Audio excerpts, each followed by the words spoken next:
Welcome back to She Asked, Tools for Practical Hope. I'm your host, Anna McBride, and I'm so excited that you're here. This podcast is a place where we explore identity, healing, and the courage it takes for women to reclaim their voice after life has asked some hard questions of us. And today's conversation is both deeply personal and cultural. We're talking about the true cost of women losing their voice when it comes to their reproductive rights. Not just the political cost, but the emotional, relational, and generational impact when women lose the ability to make decisions about their reproductive rights. Joining me today is someone who has spent her entire career exploring these issues through storytelling, advocacy, and education. Twanna A. Hines is an award-winning sexual health educator, healthy relationships advocate, entrepreneur, and founder of The Funky Brown Chick. She has appeared on CNN, NPR, and international media outlets, and she made history as the first nationally syndicated African-American woman sex columnist in the United States. Wow. Her work blends media, pulp culture, and storytelling to spark meaningful conversation about sexual health, respect, and autonomy. Twanna, I am so excited that you're here. Thank you for joining us on She Asked. Thank you for having me. I'm so excited for the opportunity to have exactly these kinds of conversations. Wonderful. Twanna, before we dive into reproductive rights, we like to begin, as we always do on She Asked, with a story, your story. You've worked across journalism, theater, advocacy, and media. What first drew you to this work around sexual health, healthy relationships, and reproductive autonomy? And was there a moment when you realized that storytelling could be a powerful tool for the social media change? I love these questions. I'll break them in two. The first one of like, how did I get started with all of this in the first place? And the second one being, and then given that, how did I realize storytelling would be a very important tool for that? So first, how I got started with it. As all things, started with sex, honestly. I grew up evangelical Christian and I was told not to have sex before marriage. I'd go to hell, literally, if I did. And a lot of just harmful narratives about our own sexual reproductive education rights and our own bodies, really. So the first time that I had vaginal intercourse with a man, it really struck me that I knew nothing about my body as far as it goes to reproductive health. I didn't know when can I get pregnant. Like I knew I was supposed to use condoms and I did, but I didn't know, is it like during your period, after your period, midway between the two, like when are you actually to get pregnant? Didn't know how long sperm lived in the body. There were so many just basic things they didn't know about my life when it came to my own sexual health. And that just struck me as baffled me, quite frankly, because I'd gone to grad school and I'd studied so much and published. And when it came to my own body, there was so little that I knew. This is possible. Then I realized I know how to drive because I took driver's ed. And I know Right. math because I was taught it. And sex ed in our school was so minimal, the very bare minimum. I'm Gen X and I'm from the Midwest. This was the era of Ryan White contracting HIV around the same age that I was. He was next door, a young child who had hemophilia and contracted an HIV infection through a blood transfusion in Indiana. I was growing up around the same time, around his age in Illinois. And so schools in the Midwest got sex ed because they were like, oh, we need to start talking about this. But that was really it. I didn't really get more until I took human sexuality in college. And I was so embarrassed with all the pictures that they posted and talked about things. And I was like, no one's ever talked about this stuff in public. My girlfriend's not sure, but not like that. So that's really how I got started. I thought adults deserve Hmm. need for our own sexual health very real, concrete spaces to talk about sexual reproductive health, rights, justice at an adult level in a way that Yes. does. Sex ed is for our entire lives. So that's really how I got started in it. And then the question about, so how did I go from like academia and publishing and writing to more of this, the storytelling in general? I moved to New York and I had back then in 2005 an anonymous blog. This was the height of blogging. I was blogging about my dating life in New York and it really caught fire. People were very interested in learning about what that was like.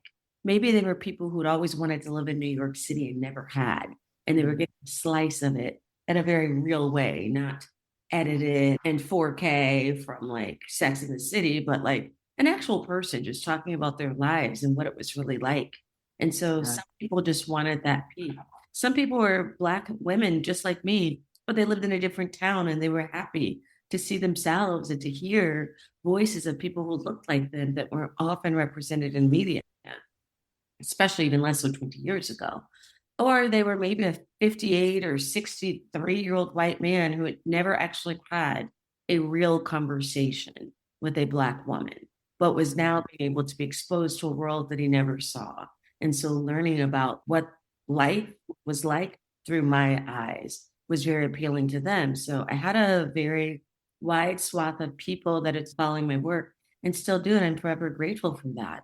And I just thought about that of what people get from reading my work because they're all so different. I've met them in person, they send me emails, like I interact with my audiences. So they're also very different.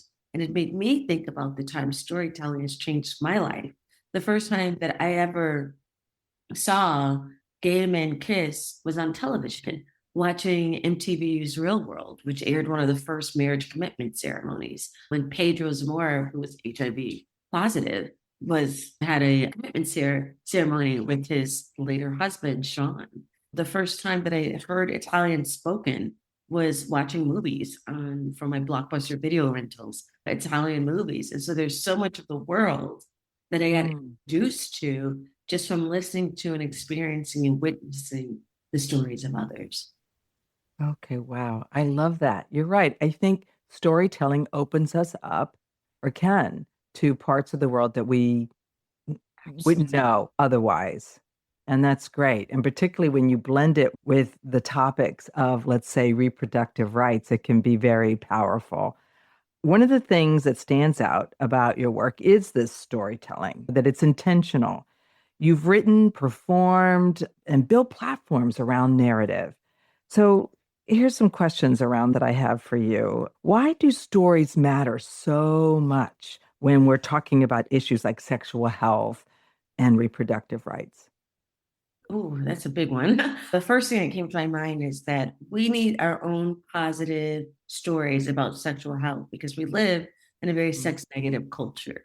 And one of the Okay. examples that I always give is if you tell someone, oh, if you ask someone at work, say in a workplace environment, and someone says, what did you do this weekend?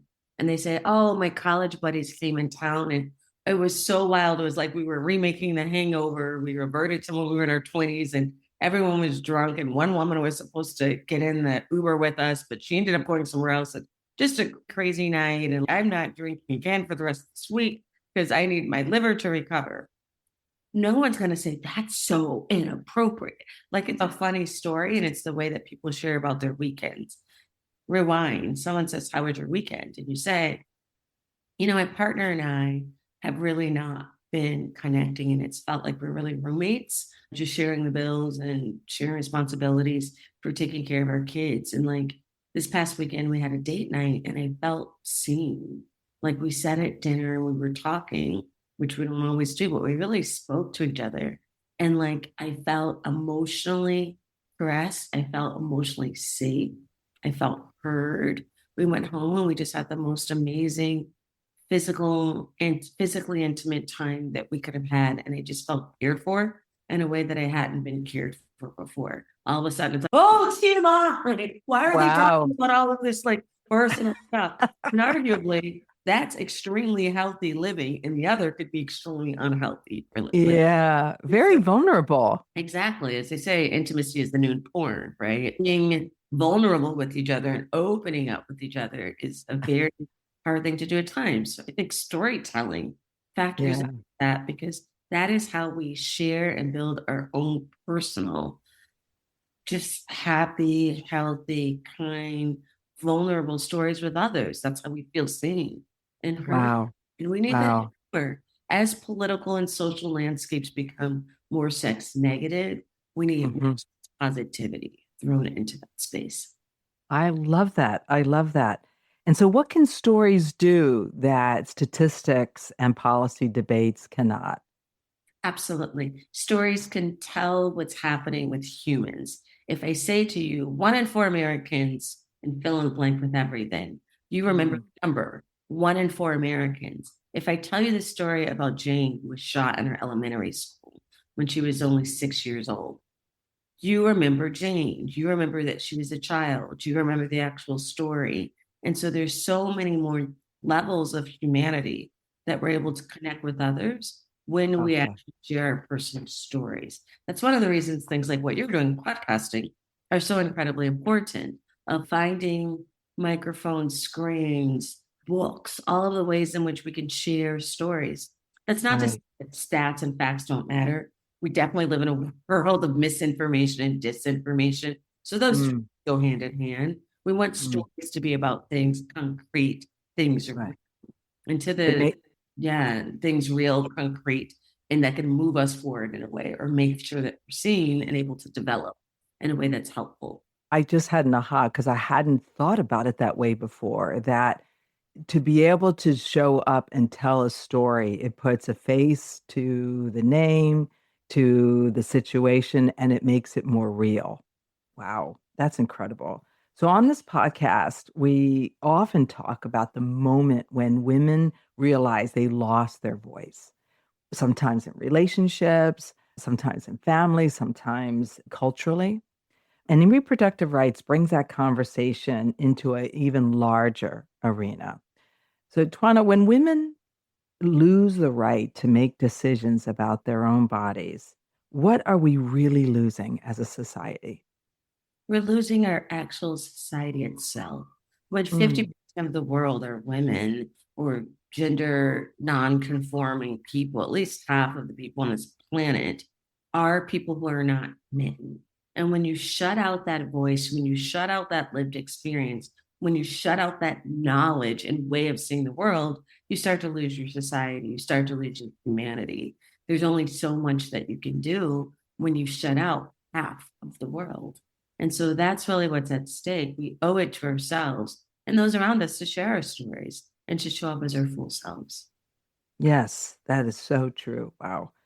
Now, you've encountered so many stories through your work. I'm curious, what has stayed with you most about the real life consequences when women don't have the autonomy when in regards to their reproductive rights? Ooh, there's so much. We literally partnered with Harvard to publish an entire paper on women losing rights in the United States, what that means, and like literally looked at a deep dive 2 years after Roe was overturned by Dobbs and looked at those 2 year period and said, what exactly was at stake? What are the real consequences? What happened? And we published that. So I'll share the link if you'd like to share it with your Oh, listeners so they have that too, because I think it's important perfect. deep on that. So I think they're very concrete losses that we suffer for that. I also think that there's this sense of aloneness and a sense of isolation. We Mm. don't speak up about the things that we go through. It can feel like we're alone in this world because no one knows exactly what it's like to be us. No one knows the narratives that we hold in our head and the stories that we tell ourselves. No one knows all of these things. And so when someone opens up, so whether we're talking about the Oscars and something you see on film and you're like, oh, I relate that to that so much, even though it's not you personally. With the Grammys and you hear a song and there's a song that just reminds you of what heartbreak actually feels like. When we open up, it's not just our autonomy as if we're away from the rest of the world. It's also our ability to live in community with each other and to hear a song sang in Spanish by Benito singing something about dance, that we need to dance to feel alive and we need to move our bodies and things like that. I love Bad Bunny. And so I like do too. Yeah. And I don't speak Spanish fluently, and I'm not from Puerto Rico, and I'm not a man. And there's so many things in which, like, I hear his story and his songs and his way of relating to the world, and I see myself reflected in that. Just like people who read my work or have seen me in theater shows have come up and said, I see so much of what I went through and what you're saying. And so I also think that when we silence ourselves, we don't give ourselves the grace and the healing that we need to connect in community with others. There's so much, I think we went from women not having rights over our own bodies to like autonomy, we need rights and we need this, to like the shift now is much less about just autonomy and more about how we can show up for each other, and how when we forcibly sterilize, for example, Puerto Rican women, or when we force breed formerly enslaved Black women, or when we tell women that you're literally the property of a man, there's so much that we as women experience that when we don't do that in community, there's a lot that's lost. Wow. There is a lot there. You're also a healthy relationships advocate. How do reproductive rights intersect with relationship dynamics? Absolutely. The most important relationship that you will ever have in your life is with yourself. From that, all else flows.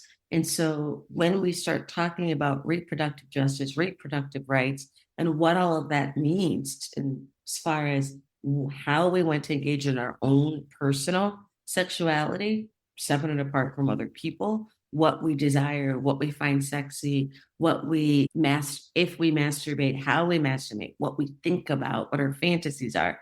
There's a whole entire sexual world that does not involve other people. So we've Right. got that. And then you've got, once you talk about reproductive justice and rights and education, and now taking that into this more public world that involves another person or your government's policies, all of that flows out of what starts with ourselves. So I'm very much an advocate of making sure people understand that relationships with ourselves and others, not just our sexual partners, our neighbors, our coworkers, our family members.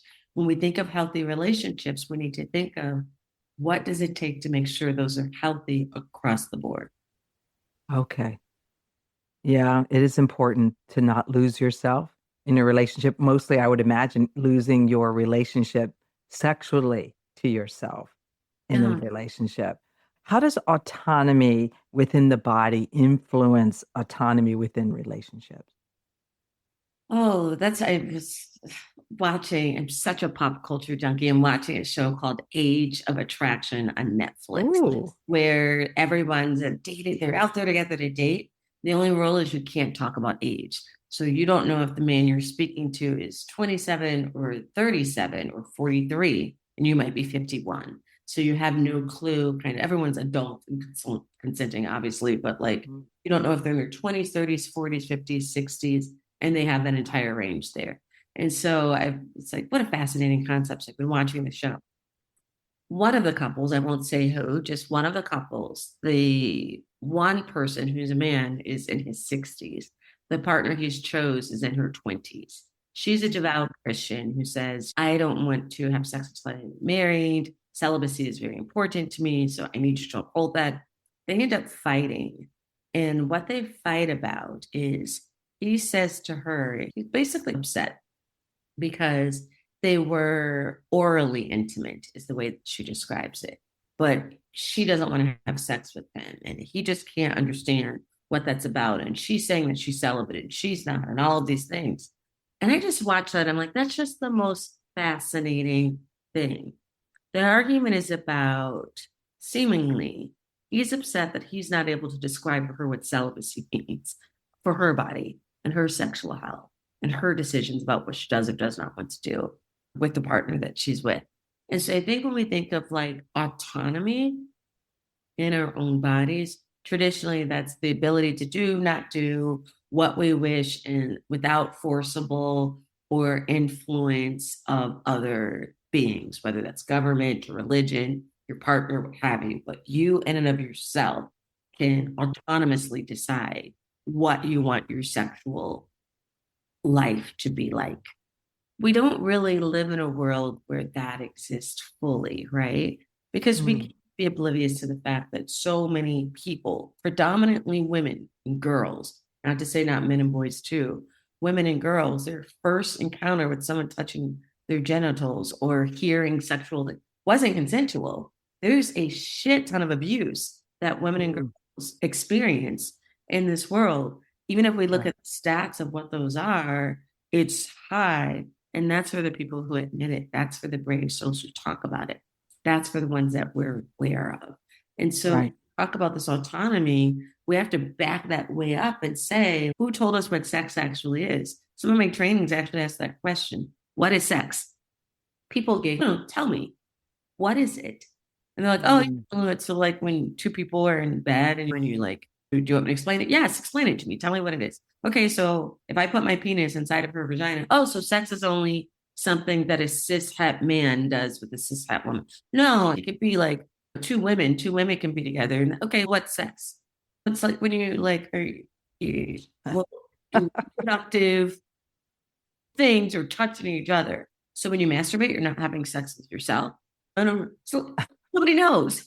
There's no actual defined, this is what sex is. You can look it up in the dictionary and it can challenge it a million times, no matter how many dictionaries you give me. And so, Wow. yeah. And so there's so much about your question about autonomy. We're never an autonomous being as far as what we were even told what sex is plays into what reproductive justice means for all of us.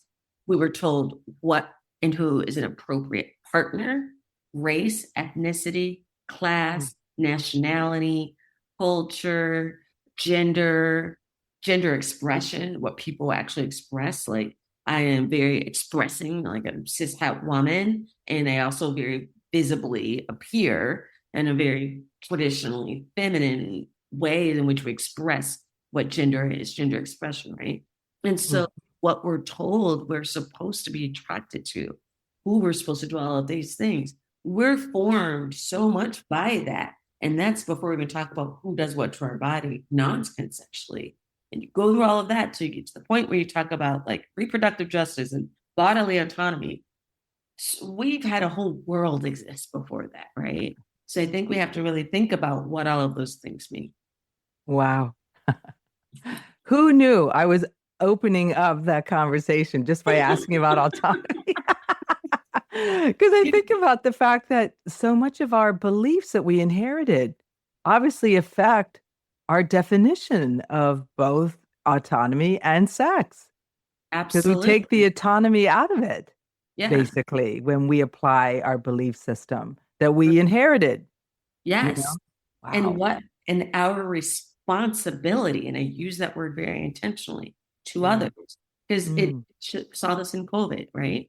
Bodily Yes. autonomy, people would say, if I don't want to wear a mask, I shouldn't have to wear a mask. If I don't Right. get vaccinated, I shouldn't have to be vaccinated. And then you have people with young children or people with compromised immune systems. Don't just think of yourself, asshole, right? So it's think of Right. how we want to show up for ourselves and community and what our values are. We have to really challenge what this idea of autonomy means. Like it Yeah. led up teen pregnancy prevention initiatives from Parenthood. A lot of the schools, the parent can send a note and say, we'd send and say, hey, this happens all over the United States. They send a note home. We're going to be teaching sex ed on this day. So if you don't want your kid, Right. to be this, just so that parental notification, they call it, right? Mm-hmm. Nobody tells you how they're going to teach history to your kid and whether or not they'll talk about slavery and what that's going to look like. No one tells you how they're going to talk about colonization to your kid and what that's going Yeah. to look like. No one Yeah. tells you what they'll cover in science and whether or not they'll talk about how religion factors into that and what that's like. Sex Mm. ed. All of a sudden, autonomy. My child should be able to decide whether or not that. Not to say anything of your child needs to know what consent is. Your child needs to know how to keep their own body safe and what parts should and shouldn't be touched by strangers. All these kinds of things. That's in community. Yeah. I think, Wow. yeah, be very, Wouldn't that be great if we could be autonomous across the board in education? no, No. Would we get educated? I don't know. I don't know. Maybe that's called I thought homeschooling. Yeah, Um, we all have our views on that. Mine is that information matters, science matters, facts matter. And if we all right. agree that nobody needs to adhere to any standards of what actual truth is, I think that Mm, it's all kinds of negative implications. It's actually illegal in countries like Germany, for example, to homeschool your kids because okay. you know the exact outcome of when you can tell anyone anything if facts don't matter, like what Mm, really happens. okay. Yeah. All right. Many of the women, rather, who listen to this podcast are navigating identity transitions in midlife, divorce, recovery, rediscovering themselves after years of caregiving. Often they grew up in environments where their conversations simply didn't happen. What role do you think midlife women play in shaping the future of conversations about reproductive rights? I love midlife women. I am a midlife woman. And what I love about Me us is too. because of sexism and patriarchy and how we raise girls in our world, worldwide, and not just the United States, there's no country where that has achieved gender parity, right? Mm, So as we think about what that means, of what permissions we have, how we move to this space, where we see ourselves represented and where we don't, and all of these things as we find our way through this world as girls, actual girls and young women, and then coming into ourselves. By the time we reach midlife, and of course I'm biased because I said I am a woman in my middle-aged life. We just have so much more perspective. I didn't realize how powerful I was when I was younger. I didn't realize how beautiful I was when I was younger. There's so many things that we just don't realize until we've just had the experience and just have gone through it, right? To know so much more. And so I think once we get to the point where we are in our 40s, 50s, low 60s, any of these things, and this age, which we tend to call like middle age, like midlife, assuming people live to their like 80s and beyond, right? mm, Then you've got the perspective of looking back, right? And you've got all right. the lessons learned with that. And then for so many of us, we've also been caretakers for I'm happily child free, but that doesn't mean that my sister doesn't have children and that I'm an aunt, right? Like even child Right. women are still caring for others, family members, friends, and others. And so we've had this life of caretaking. And by our age, some people are actually taking care of the parents who took care of them or didn't take care of them the way they should have. We're also doing that sandwich where we're taking care of both. And I think that, as with anything, if you're not including the voices of the people who actually have the experience and or affected by a Mhm. thing, you don't really know how the thing functions. So when I talk about a caring society or what it means to care for each other in society or any type of way in which how do we live in this world without all killing each other, right? Stop signs, somebody has to stop. We have like literally the very basic level of like, how do we navigate a world in which we have to, at some degree, work together for things, right? Like someone has to scan the groceries, even if you're scanning it yourself, someone had to put that machine that made it possible for that. Or if you're like, you know what, I don't even want grocery stores, we should all be living off the grid. Okay, you had to learn how to read and write. Somebody had to teach you that. And so all of Right. these things, right? So as we start thinking of that, we have to include the voice of Mm, women who do the majority of care throughout the world. We have to include those voices and perspectives and leadership. It's not enough to just say, oh, we're going to go on. No, we have to be part of actually shaping what the future looks like, and we are. and I would imagine there's at least a segment of that midlife women who remember what it was like when the reproductive rights were won the first time around and all that led to that. I myself was a young girl, was watching women my mother's age get out and protest and really get the votes that were needed for women's right to for Roe v. Wade, for example. And it was something that we talked about quite a bit in our family amongst my sisters. So I think about that. No one who's currently around of the younger generations remembers that. They weren't here. And I think that's also a part of the conversation. I think you're suggesting that, like those that were involved all through the process can give a perspective that towards the voice that's really necessary. Wow. Wow. Okay. Now I want to talk about culture and media.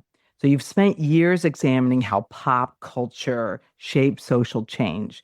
When you look at the ways women's bodies and reproductive rights are portrayed in media, film, television, news, what narratives do you think we still need to change? Oh, there's so many. One, we need to be way more inclusive. I want to see many more lesbian love stories on television. Even if Yes. you're not a lesbian, I still think we need representation. Like we need to show Okay. humanity in and of its entirety. We need to show what the lives of undocumented women who do the majority of the Amen. labor, and we talk about caring for families. There are a lot of undocumented women who are doing caregiving in homes and in hospitals and all of these kinds of things. Documented and undocumented migrants play a huge portion of all of this as well. And so I think there's just so much more representation, I would say, that's needed. And so if you were to like look up the stats of, and which is why facts and stories go together, right? What percent of Americans are married? What percent of Americans are straight? What percent of Americans are migrants? What percent of Americans are in an interracial relationship, like anything, and say, what's the actual snapshot of America?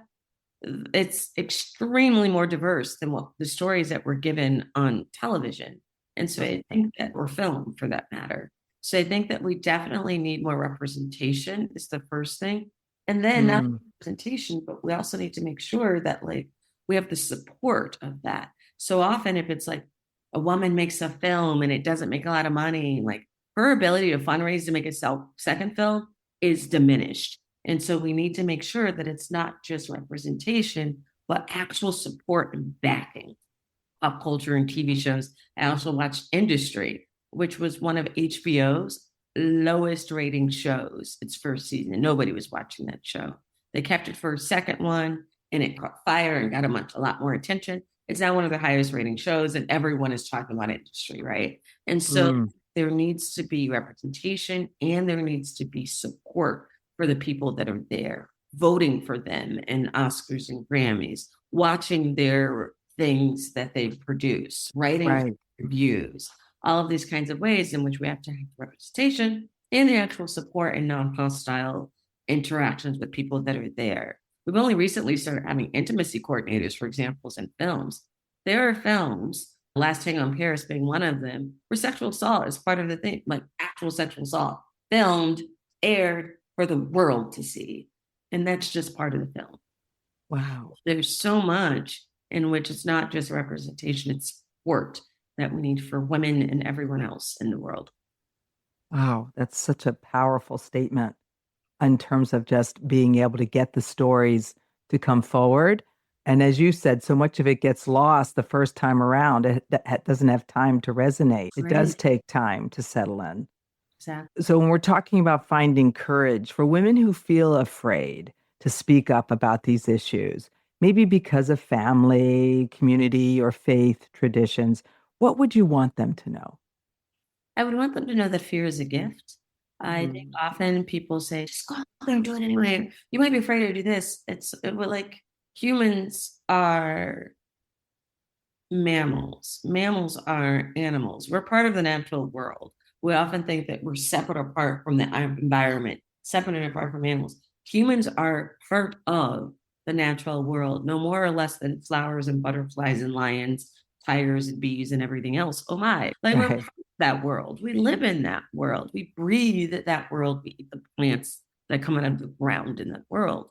And so I think often when it comes to fear, we tell women in particular that we need to put that aside and we need to Mm, go for it anyway.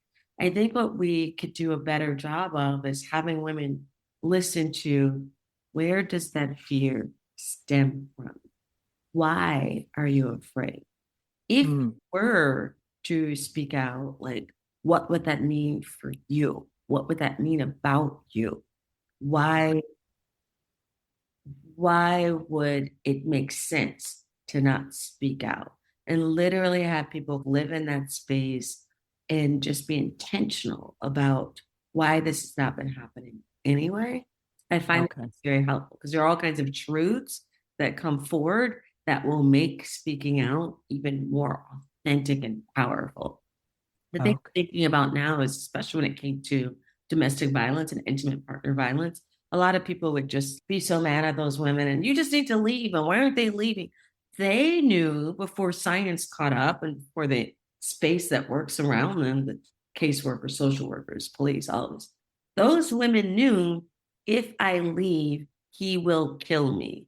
The fact is, for women who are in intimate partner domestic violence situations, they are most likely to be mortally harmed when they try to leave. They know that, and they've known that forever. But they were being Right. bullied and being told, just leave. Why isn't she leaving? Why is she leaving? And now people Mm. are like, oh, okay. I understand it a little bit more. What Mm. we need to feel safe to leave? What do you not have? And actually listening to the truths that are inside. That's an extreme example as far as physical abuse, and people understand Right. that more uh, intellectually and cognitively than we think of the emotional thing of just having courage. And so Mm. I do think that same level of authenticity and honesty about what are we afraid of.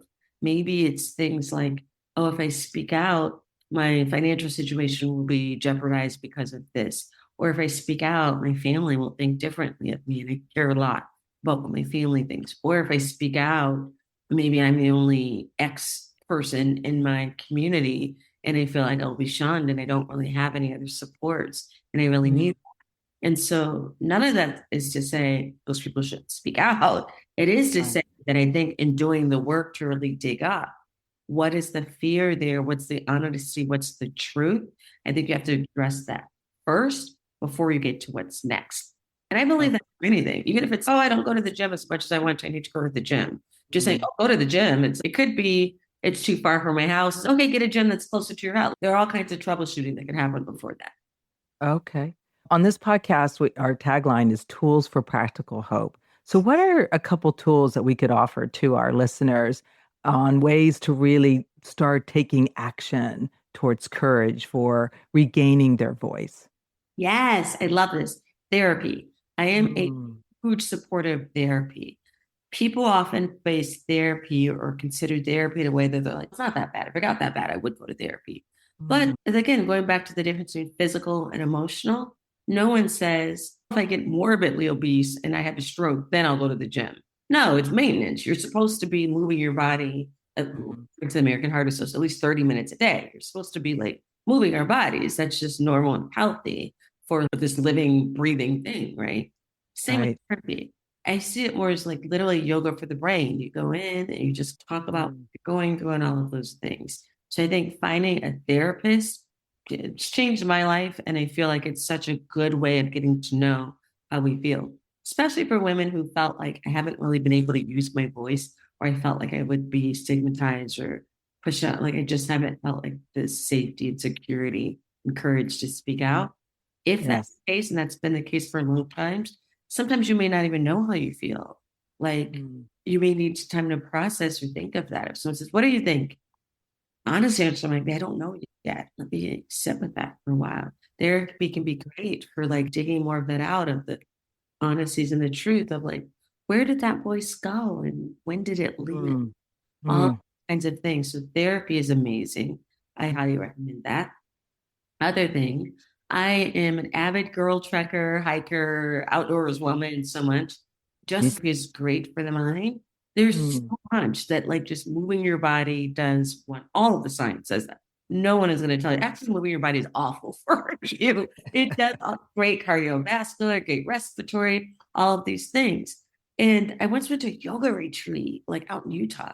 And I remember this woman saying to the group, she's, the most important thing that you could do for any of your problems is breathe. Breathing solves everything. And I was like, I don't know who this chick is, but my problems need more than air. It just seems so. And like later, I thought about that and it was like, it's true. Because no matter Mm. what you're facing, if you're stressed on your butt, how many times have you heard someone tell you you're like losing your shit and they tell you, breathe, like Right. literally, like stop. Mm. It's the Mm. act of taking a beat and like reconnecting with yourself and literally oxygenating your body and figuring out what you feel, what you need, all of that. So, also, in addition to therapy, physical activity, going for a walk, getting enough sleep, drinking enough water, all of these things we need. If you had a plant and you never watered it enough and you died, you'd say, oh, you don't know, that's what the plant died. But we don't pay attention to how much water we drink, how much we move. Right. We are part of the natural world, and we need to move in a way that reflects that, right? What we eat, what we put on our skin, what we drink, all of these things. So I would say that as well. Another tool I'd say is find someone whose life you admire. Write down 5 women. They're doing way better than me in this way, or they've achieved this and I'd like to do that, or I want to do these things, right? Find those people. It's not really about them. Find what are the qualities or aspects in particular that you admire. Is it the way that they carry themselves? Is it their success? Is it the partner they've attracted? Is it the way they move the world? Whatever it is, right? Like those things. It's not that person, it's the thing. And think, what would it mean for you to achieve that in a way that is real for you? We are Wow. best when we're our most authentic selves. So often we're like, oh, I'm told that's what success is. I need to do that. And no, take that and see what are the specific aspects and qualities that I find valuable, and what would it look like for me to do that. One of the examples is when I started writing sex columns, people would say, including agents, here's what really works. You need to really do more of the formula, right? And I'll tell you, agents will tell you that. All agents will tell you basically everything's in a formula. It's this. And so the typical formula for a sex column is I am the expert, right? Those sexpert, those are sex advice, like I am this. You need help. You are broken and you come to me, the expert, so that I can tell you what you need to do right. And so they tend to, dear Abby, dear whoever, they almost always start with this idea of, you broken, confused person, send your thing to me and I'll tell you how you fucked up or what you didn't get right or what you need to understand. That was never my way of moving in the world. It was all this,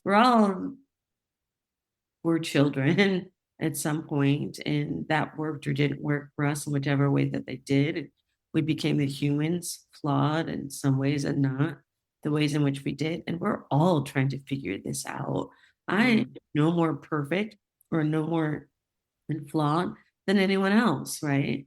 This happens to be my field and my area of expertise and the things that I've studied, and I'm happy to share with others in ways that are helpful.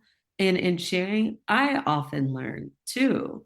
Some of the best teachers are learners of some. The best learners teach, right? Like those things aren't mutually exclusive.